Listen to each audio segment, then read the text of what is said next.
Alright guys, here we are with Traveling Reptiles. Just wanted to do a little live feeding for you guys. I just have my two right there that I'm going to be feeding, this pastel ivory and a normal 100% het pie. These guys I normally feed every 5 to 7 days in between there, depending on the meal. So I'll be feeding these two right here, then two sizes compared to them. So on the next feeding I'll probably feed in 7 days because these are they're 8 or 9 grams more than 15%. So I'm gonna make sure that I either feed on the 6th day or the 7th day, depending on how they look and how they react. Let me get you guys a little bit closer, see if they'll eat on camera or not.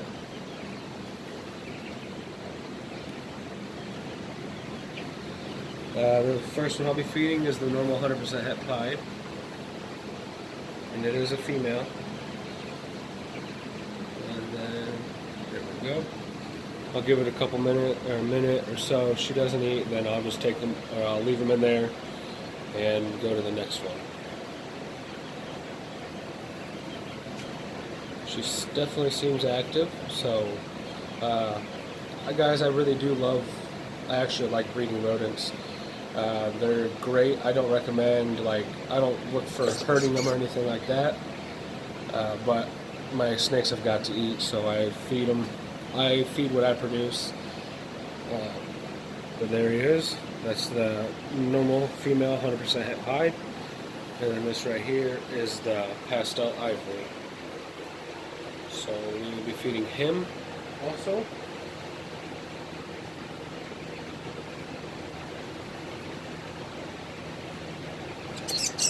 That was a lot quicker. And I hate the noise. Feel bad. But they gotta eat. Sucks.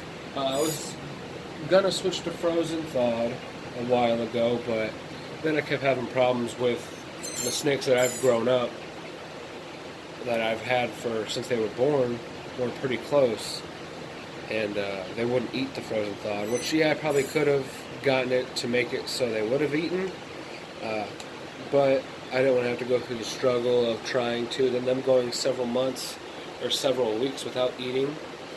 So that was the biggest part. And then I was like, I'll just start breeding. So then I started up with, I think it was 8 females and 1 male, or 2 males, or something like that. And then I just made a little 3-tub rack, which is actually over here. Let me get you guys to point up. It's actually over here. I built one 3-tub, well, it was a 6-tub rack. Then I cut in half. Just so when in this room, it's too tall to hit. It'll hit the ceiling. So I just take it like that, cut in half. This one right here is just a 5-tub and stuff. And don't mind this thing over here to your left, the board. That was what was on top of this shelf. That was actually up here on top, going across, kind of like that one is. So I actually took it out and everything like that, so I didn't have any storage up there, and so I could also put this rack in here, or these racks and the incubator in here. But yeah, I just started breeding rodents. It took a little while for them to go, and that was just because they were still young. They were just about like a small to a little bit bigger than a small, like a bigger small. So I mean, it did take some time. So it took, I think, another month or so for them to actually breed. Had a couple litters, and I kept all of them. I didn't feed them off, or I fed off the excess males that I had. And then I just kept all the females, and then kept them, and then filled another tub. And I kept doing this until now I actually have all of my tubs except for 3 are filled with breeders. And they all have males in it. So yes, I do produce a lot. Well, more than I need. I normally have about, I'd say I normally do 4 females to 1 male, or 3 females to 1 male. Some of them have less, like 1 male, 1 female. If I strictly want this male and this 1 female to breed, just for their coloration or their how they look, then I'll do that. Like right now I have people cool looking ones.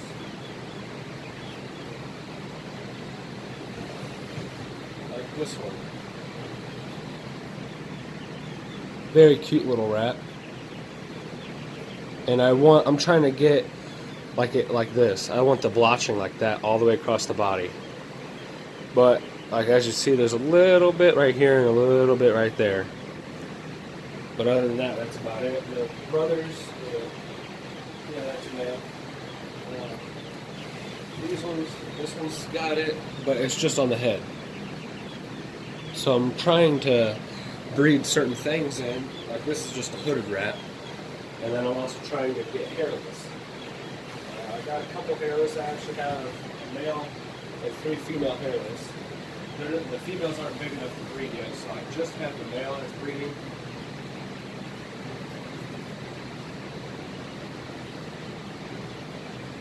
And then like this is what probably about 5 or 6 day old, 4 day old rat looks like.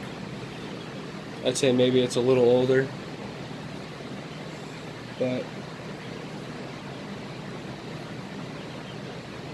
then as you guys see with the ears, I love the ears at this stage.